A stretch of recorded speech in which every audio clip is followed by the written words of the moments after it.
La 38e semaine de grossesse, qui correspond à la 40e semaine d'aménorrhée, est celle de votre terme. Vous pouvez donc accoucher d'un moment à l'autre. Il suffit maintenant de patienter encore un peu, bientôt bébé sera dans vos bras. Mettez à profit ces derniers jours pour vous reposer et finaliser les derniers préparatifs. Même si la grossesse n'est jamais un long fleuve tranquille, vous pourriez pourtant bien commencer à être nostalgique. Vous êtes à la fin de votre 9e mois de grossesse. 38 semaines de grossesse, semaine d'aménorrhée, votre corps, enceinte. Grosse fatigue.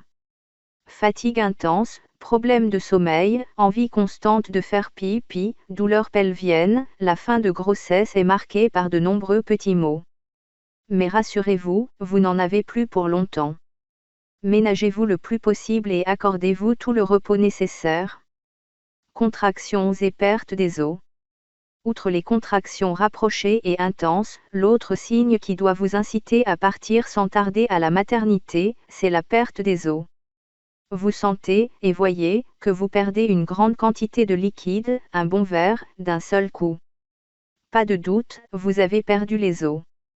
Chez certaines femmes, cette perte des os est moins franche, il peut juste s'agir d'un écoulement discontinu, semblable à des fuites urinaires.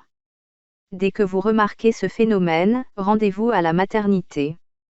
La rupture de la poche des os signifie en effet que votre bébé n'est plus à l'abri des bactéries. Si le travail ne commence pas dans la foulée, il faudra donc le déclencher. Contraction, perte des os, quand partir à la maternité. Contraction douloureuse ou pas, irrégulière ou fréquente, perte des os ou fissure de la poche. Comment faire la différence et savoir quand est le bon moment pour partir à la maternité? Nos conseils. Douleurs de règles. Si vous ressentez des douleurs intenses au niveau du ventre et barre oblique ou des contractions de plus en plus intenses et rapprochées, toutes les 5 minutes ou moins, c'est peut-être le bon moment pour partir à la maternité. Perte blanche abondante. En fin de grossesse, la perte du bouchon muqueux peut provoquer des pertes glaireuses striées de sang. Attention, il ne s'agit alors pas de la perte de caillots ou de sang rouge mais bien de traces mêlées à des pertes blanches. Ces pertes peuvent également être abondantes à ce stade de la grossesse. Néanmoins, en cas de perte de sang franche, la cause est rarement sérieuse, mais mieux vaut consulter. Col fermé. Si certaines futures mamans ont des contractions très tôt dans la grossesse et abordent le dernier mois avec un col déjà modifié, pour d'autres, au contraire, c'est le calme plat. Rien d'anormal ou d'inquiétant à cela. Ce n'est pas parce que votre col est fermé à 38 semaines de grossesse, soit 40 ça, que vous allez dépasser le terme ou être déclenché. À ce stade, la situation peut évoluer très rapidement. 38 semaines de grossesse, le développement du fœtus. C'est bientôt la fin de votre 9e mois de grossesse. Si votre bébé n'est pas encore né, ce n'est plus qu'une question de jours voire d'heures. Bébé bouge beaucoup. En fin de grossesse, bébé manque de place et la quantité de liquide amniotique diminue. Il est donc possible que bébé bouge moins, ou en tout cas que vous le sentiez moins. À l'inverse, d'autres bébés continuent d'être très actifs.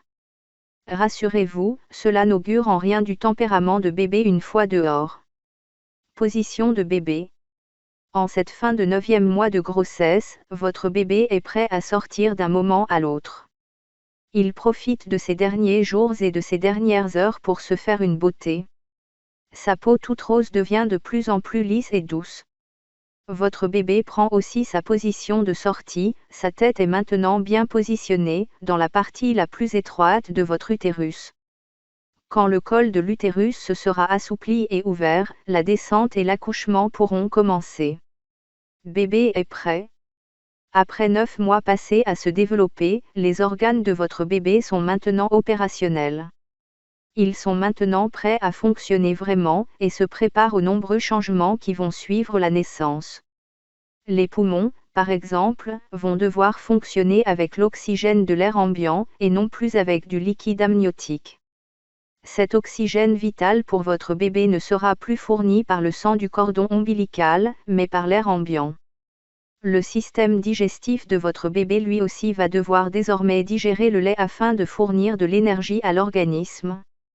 Quant au cerveau de votre bébé, il va continuer sa maturation jusqu'à l'âge adulte. 38 semaines de grossesse, pratiques et démarches.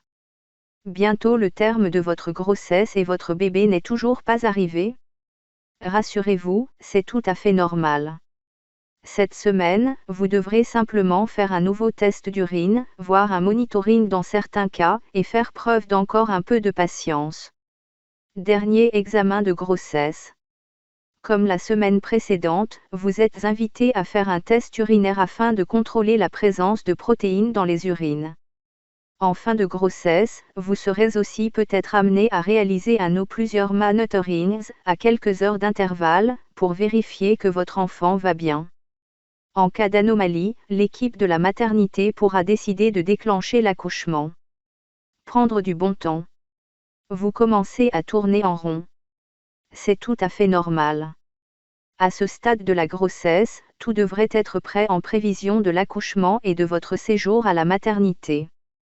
Pour vous rassurer, vous pouvez toujours faire un dernier check-up, valise de maternité, papier, organisation du départ à la maternité. Tout est OK? Profitez de vos dernières heures de répit pour vous reposer, regarder un bon film, lire un livre ou tout simplement dormir tranquillement.